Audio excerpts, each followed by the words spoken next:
So now that we have our table, let's graph. So I know this is my y-axis, my x-axis. My x's are the number of CDs.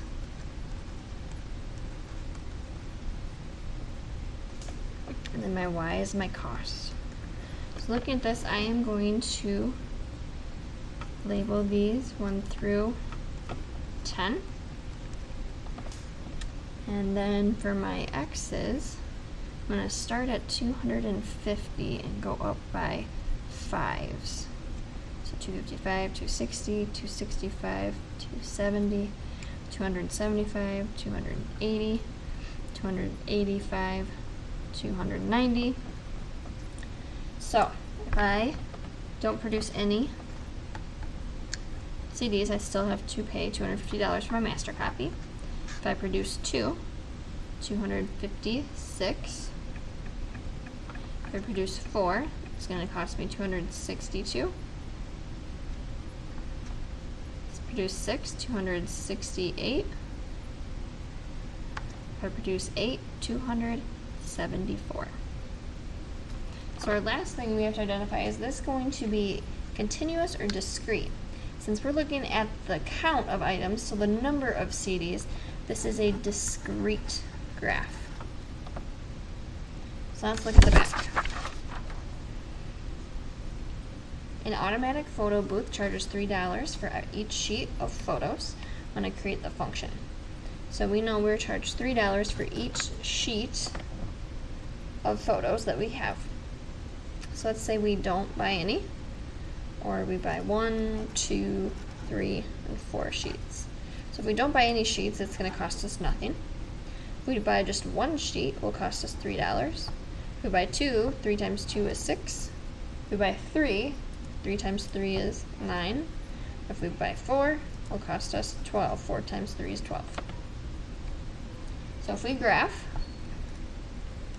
I know my number of sheets, so the sheets of photos, and how much it cost me.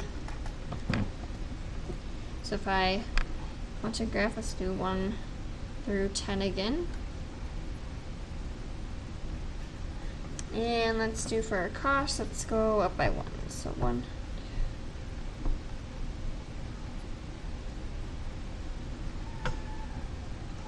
Eh, 11 and 12 will be off my graph.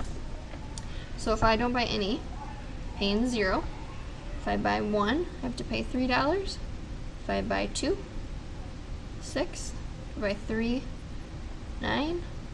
If I buy 4, 12. So based on this, since I'm counting the number of sheets I buy, this is a discrete graph. Let's look at our last example. So if a person, to find the person's weight on the moon, it's 1/6 of however much we weigh on Earth. So let's say that we weigh 118, 122, 140 pounds, 200 pounds, and 275. And these numbers, yes, they can be made up as well, but these were coming from one of our classes.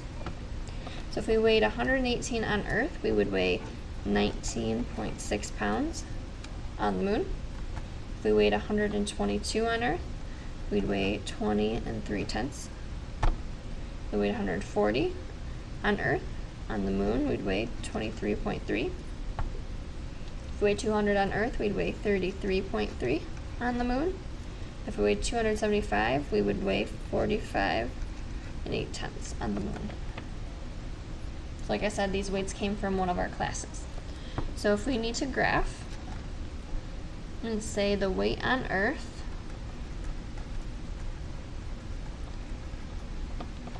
and the weight on the moon. So let's look at weight on Earth. Start at 100. Let's go up by 20s.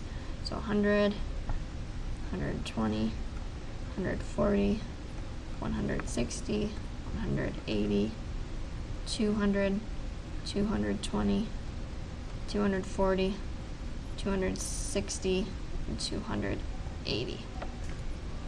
So then for weight on the moon, let's go up by 5. So 5, 10, 15, 20, 25, 30, 35, 40, 45, and 50.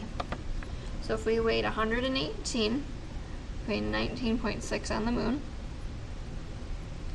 122, we'd weigh 20.3 on the moon. If we weighed 140, we'd weigh 23.3. Weighed 200, we'd weigh 33.3. If we weighed 275, we'd weigh 45.8. So looking at this, since we are using weight, remember weight was one of our continuous data lines. This is continuous. Remember, if we have a continuous data set, we use a solid line.